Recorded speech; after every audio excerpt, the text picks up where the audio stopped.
Given their great defensive personnel, plethora of young talents across the backcourt and frontcourts, and mid-season turnaround that they had in 2025, the Portland Trail Blazers have incredible potential that people seem to overlook.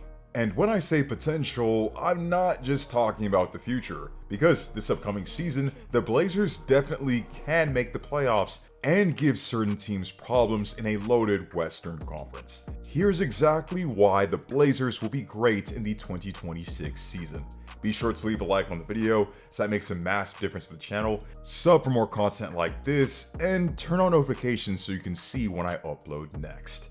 If we're going to talk about the Portland Trail Blazers' fortunes next season, we need to talk about their two lead options in Deni Avdija and Shaedon Sharpe, and the leaps they can make with Anfernee Simons being off of the roster. Starting with Deni, this is a Swiss Army knife type of player at 6'9 and 240 pounds who has already proven to be one of the best wings in the league. He has a great ability to put the ball on the floor, get downhill, absorb contact, and follow through for finishes at the rim. He has a solid handle and good footwork to maneuver around defenders. He can accelerate and decelerate effectively in both the half court and transition, and has good agility and that aforementioned strength that help him in beating his man.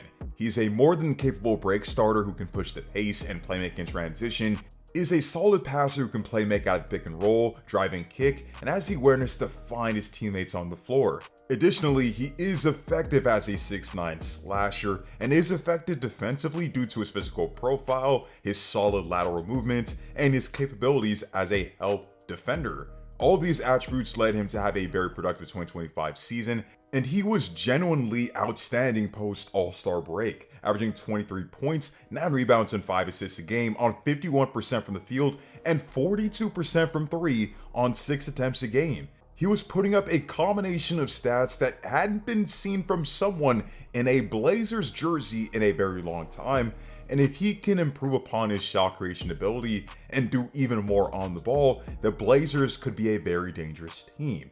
Moving on, Shaedon Sharpe is one of the most exciting young players that people don't talk enough about. At 6'6 with a 7-foot wingspan, Shaedon has all the tools to be one of the best scorers in the NBA. He's a complete handful to deal with due to his quick XL-DCL ability, explosive first step, hesitation dribbles, elite vertical, and acrobatic ability. It's extremely hard to stay in front of him, and if he gets by you, he's demonstrated that he's an elite finisher. This past season, he converted on 71.1% of his shots within the restricted area. He developed into a solid mid-range shooting threat, is a more than capable pick-and-roll ball handler, and can create separation on his shots. Through 10 games without Simons this past season, Sharpe averaged 27.6 points per game, 5.8 rebounds, and 3.7 assists on 46% from the field and 32% from 3, which gives you a glimpse as to what he can do with even higher usage and more responsibilities on the floor. What's holding Sharpe back from being in the higher echelon of players at his position are his outside shooting and his defense. He didn't shoot well from 3 on either corner or above the break attempts this past season, despite taking notable volume, and he does have a lack of attention to detail on the defensive end. So much so that Chauncey Billups actually benched him in the middle of the season for it. But after earning trust and being back in the starting lineup, Sharpe proved that he can be an impact player, and having Jrue Holiday alongside of him would definitely alleviate the pressure off of him.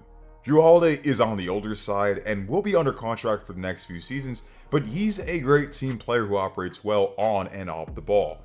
In Boston, he demonstrated that even in being the 4th or even 5th option on the team, he can still be engaged and be one of your lead ball handlers with creation ability, isn't going to hijack the offense, and shot 40% on catch and shoot 3-point attempts.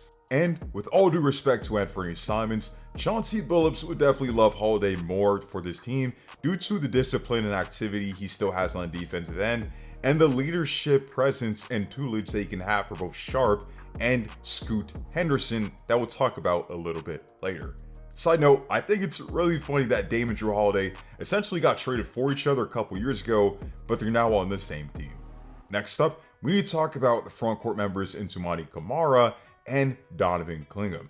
Simply put, Camara is a defensive demon. That's validated by his all-defensive second-team selection in the 2025 season, but you really need to see the tape to appreciate his versatility on that end.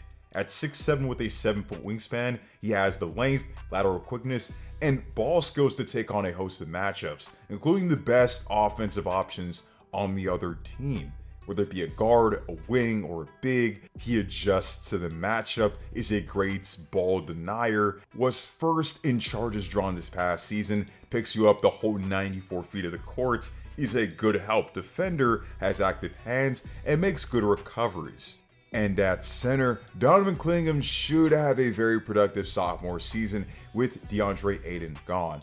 In games in which he started this past season, he averaged 2.1 blocks a game across his 37 games, was great in drop coverage. While not having great mobility or a very high vertical, he has incredible size at 7'2" with a 7'7" wingspan, and he's already shown to be a deterrent around the rim, using his size, timing, and footwork to get stops. Another thing about Clingan is that he is a good rebounder. He averaged 7.9 rebounds in the 19.8 minutes a game that he played this past season, and 3.2 of those were offensive boards. Joining him in that center rotation is Hansen, who many compare to Jokic when he was heading into the league due to their somewhat similar scouting evaluations. I won't speak too much about those comparisons because it's simply unfair to Yang and sets him up for failure, but he did show a lot of good things in the Summer League. He has a natural feel for the game with his 3.8 assists a game in the Summer League, and finding players moving off the ball for easy scores, and working well on the perimeter and in the post. His outside shooting show that he can be utilized in pick and pops when he's established consistency out there down the line, and he also flashed solid footwork and scoring out of the post in China.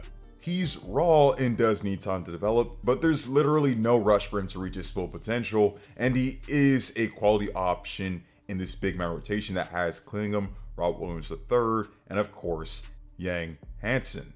Moving on to the wild cards of this team, we have to start with Jerami Grant, who weirdly went from one of the most underrated players in the league to one of the most overpaid. He regressed drastically from his 2024 season, only shooting 37% from the field in 2025, dropping to 36.5% from 3, despite shooting north of 40% in the 2023 and 2024 seasons, and his right knee tendonitis cut his season short.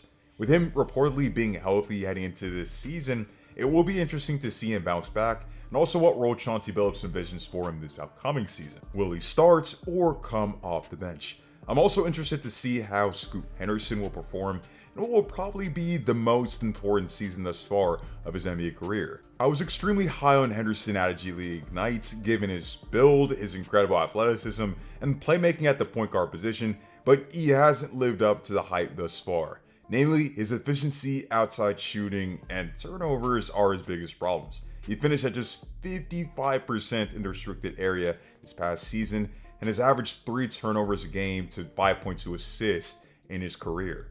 But to his credit, he did improve in notable areas in the 2025 season compared to his rookie season, notably jumping to 35% from 3 on 4.5 attempts a game. And with more opportunities on the ball with Simons gone, I do expect him to have the best season of his career in year 3 after he returns from injury. The last wild card on this team is Damian Lillard, who I highly doubt plays this upcoming season as he recovers from his torn Achilles. And while he still is a very productive guard when healthy, the good thing is that there's literally no rush to bring the Portland legend back. The Blazers are blessed with young talent, have a quality coach, and can cause damage this upcoming season. With that being said, let me know in the comment section down below your thoughts on the Portland Trail Blazers. What are your expectations for the team? How far do you see them going next season? And if you have them making the playoffs, what seed will they be? Also, who do you think will be the standout performers for this team? Do you think Shaedon Sharpe and Deni Avdija can make that all-star leap? Let me know in the comment section down below. Thank you guys so much for watching. Be sure to like and subscribe for more content like this. That truly makes a big difference, and enjoy the rest of your day. Stay tuned.